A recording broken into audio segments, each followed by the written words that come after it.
मो जीवन ज्योति पल्लाई पीएसएमआर पाड़ामुंडा ग्राम पंचायत तेड़ ब्लॉक भद्रक जिला पल्ली ठारू दिल्ली पर्यंत एवं ओडिशार मानचित्र को खराब करिवारे पूरा ये सरकार लगी पड़ी। मुख्य कथा आम ओडिशा रे 6794 ग्राम पंचायत और 6794 सरपंच अच्छा पीएस मेंबर अच्छा जड़े भौणी चामेली भौणी की एपरी कार्य करिवार अधिकार विडियो महाशंकर नहीं। जदि आज से मोबाइल तो धरी न था हे तो सी आज जीवन फेरी पाई न या ओडिशा जिते निंदनीय नुह ये सारा विश्व रे ओडिशार मानचित्र को छवि को खराब करिवारे लगी। तेणु एप्रति सरकार दृष्टि देवार आवश्यकता अच्छी एवं जो मैंने जो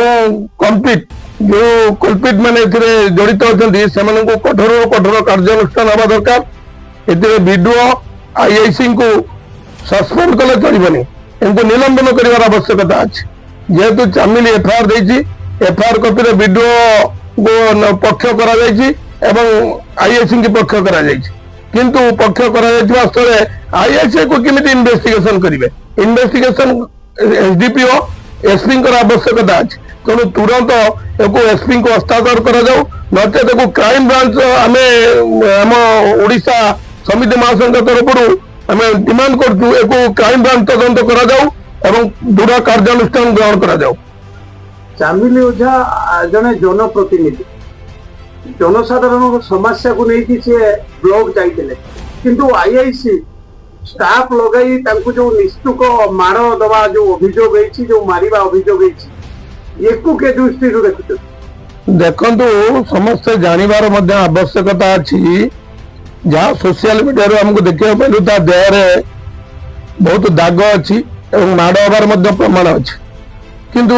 एको सब देखी सरकार सब सोशल मीडिया देखा पाँच देखिकी कौन पदक्षेप आज पर्यंत नहीं उल्टी मेडिकल पुलिस कर्मचारी देकी गोटे कैमेरा लगा जाए। अरे भाई तुम तो सीसी कैमेरा रे सब जिन सोशल मीडिया जाऊँगी समस्त देखी पार्टी से कैमेरा लगे कौन अत्याचार करने छड़ा आउ कि जहाँ नारी प्रति सम्मान देवा और नारी की सुरक्षा देवार जो नारा दे माननीय प्रधानमंत्री यशस्वी प्रधानमंत्री एवं लोकप्रिय सरकार आमर मुख्यमंत्री मोहन माझी महोदय एक कौन देखुना ना शुणुना करुँच कौन प्रशासन लोक मैंने एसपी ये जिनस को गोचर को जाऊँ कि नहीं आम जनसाधारण जानवा पाइपार क्षुब्ध लगुच घृणा लगुच निजक निंदनीय लगुच आम भी निजक केत कौन हम सुरक्षित मनी पारूना। आप 314 ब्लॉक रे जोर जुलम चली जनप्रति मान को बेसम्मान कर